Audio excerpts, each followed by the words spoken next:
I'm your host, Annie Bowles, and this is News du Jour.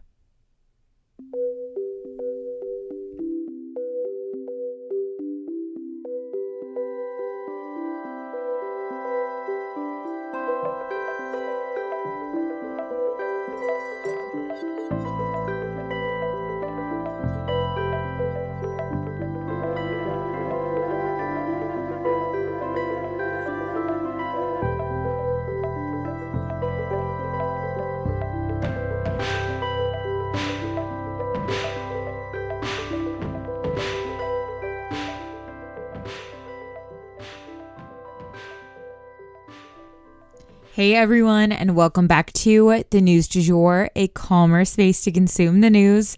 So today, this episode, we are going to give you guys an update on the Kentucky shooting right here at the top. Then we're going to discuss California being re-energized by the rains and end today with a story about the Dalai Lama that is somewhat unfortunate, but definitely important to be aware of. So let's go ahead and jump in. So first up, I do have to issue a content warning here. This story involves a workplace shooting. So I wanted to update you guys with some more information on the Kentucky shooting that we discussed on yesterday's episode. At the end, we really only had like the bare minimum basic information for you guys yesterday, but we do have some more light we can shed on what happened. So basically this, as we mentioned yesterday, 5 people were killed and 6 more were injured at a bank in downtown Louisville where a gunman opened fired at a team meeting, actually. So that's new information. There was some type of a meeting going on and he opened fired there. And it appears actually that the gunman had been an intern at the bank starting in 2018. He then graduated from the University of Alabama in 2020 with a Bachelor of Science in Commerce and Business Administration. He was a double major in finance and econ. He then went on to work full-time at the Old National Bank where the shooting occurred in June of 2021. So while the police have not yet speculated as to his specific motivations, it definitely appears to be some type of a workplace conflict that got out of hand. Workplace shooters make up about 30% of mass shooters in the United States, according to the Violence Project. The shooter was alone and was killed on scene by police after he opened fire at them. He was 25 years old. Local police did say that they were involving federal agencies in this case. Our heart goes out to all of the victims, their families, and anyone who is affected by this tragedy. And next up, we have some very exciting news, very positive news. California's largest reservoir is restored. You guys, remember California has been hammered since the beginning of the year with crazy rainstorms. But for years prior, they had been experiencing devastating drought. All of their water supplies were either low or completely tapped out. As we reported on this podcast, the first round of rainstorms were not enough to change that or turn it around. But then they had another, and then a snowstorm, and then another rainstorm. And gradually, they really have done the unimaginable and refilled their reservoirs. People are calling it climate whiplash, quote unquote, and it is that. Extremes from one end to the other. Today, though, water is gushing into the California water system from the snowpack, and it should last them. It was announced that the state water project's supply increased from 35% to 75% capacity. Amazing. According to the LA Times, about 27 million people rely on that water. So this is amazing news, and people can stop taking as extreme measures to preserve the water resources. And experts say there's no going back to what we used to call normal. This is the new normal. Extensive droughts, punctuated by wet winters, climate change's hallmark has always been extremes and very fast-paced storms. So this is what we can get used to unless something crazy happens to turn things around when it comes to the climate. And in other climate-related news, I did want to touch on a volcanic eruption in Russia. Yes, I actually had no idea that Russia had volcanoes. I mean, it's a big country, so I guess that makes sense that maybe they had one somewhere, but I have never heard of one erupting before that I can remember. But early on Tuesday morning, in a far eastern territory of Russia, it's kind of nestled between Japan and Alaska, a volcano started spewing thick clouds of ash.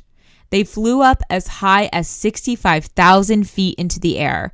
Several towns were swallowed by the clouds of volcanic ash. Locals have been advised to stay inside and keep doors and windows closed. There's no advisory to evacuate unless you have breathing issues, but emergency workers are currently working on securing the area. So let's hope everyone stays safe. And lastly for today, I do have to issue a content warning with this story as well. This story involves child abuse. So unfortunately, we have to discuss a very strange situation that happened involving the Dalai Lama. So I actually studied Tibetan culture and the Tibetan diaspora at length in college.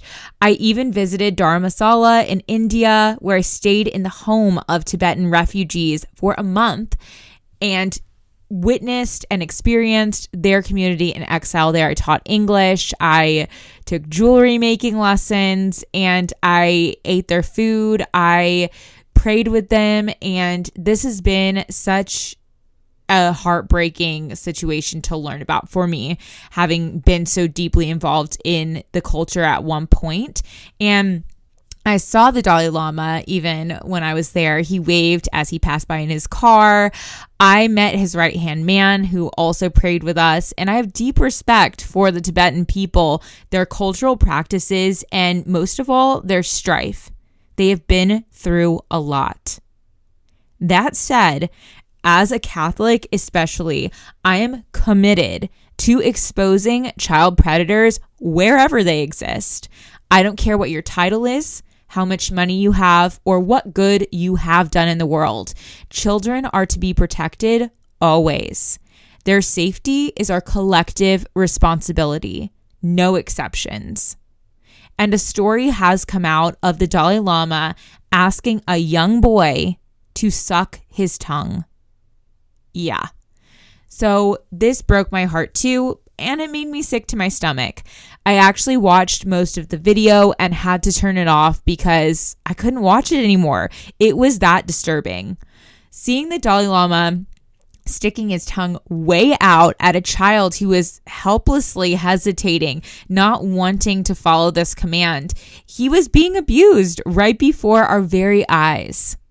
This incident also happened in front of a ton of people, a ton of news cameras.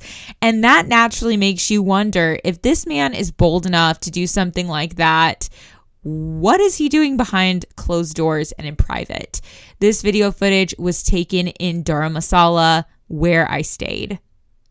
The Dalai Lama's office did issue an apology via Twitter, and it read, quote, "A video clip has been circulating that shows a recent meeting when a young boy asked His Holiness the Dalai Lama if he could give him a hug. His Holiness wishes to apologize to the boy, his family, as well as many friends across the world for the hurt his words may have caused. His Holiness often teases people. He meets an innocent and playful way, and even in public and before cameras. He regrets this incident." End quote. Yeah, so there's a lot to unpack with that apology, quote unquote. He doesn't acknowledge what he did at all or take accountability for doing something completely out of turn. He actually, by saying that the boy asked to give him a hug, that he's almost putting the onus on the child, saying, oh, well, the child initiated things. And That is just so incredibly wrong and on so many levels. I'm sure there's someone way more qualified to unpack that than I am, so we'll just leave it at that. But this is a man, let's remember, who has been awarded the Nobel Peace Prize. He runs major foundations. He has 19 million followers on Twitter. He is recognized and revered world over. And it just feels like there's so much power in that is being abused, and children are vulnerable. That child wandered up to that man with love and admiration in his eyes. You can see it in the video. He was so vulnerable, and he was taken advantage of by a 78-year-old man in front of the world. And all I can hope is that this awareness of his character helps protect other children from any further abuse. And that is the news du jour. Today, I wanted to leave you guys with the quote, "Mockingbirds don't do one thing but make music for us to enjoy. They don't eat up people's gardens, don't nest in corn cribs. They don't do one thing but sing their hearts out for us. That's why it's a sin to kill a mockingbird." If you enjoyed this episode, please subscribe on whatever podcast platform you use to listen. A rate and review or shout out on social media would mean the world to us and help us be able to keep creating the news du jour. But the best way to support all of our work is to become a patron at www.patreon.com/sugarfreemedia.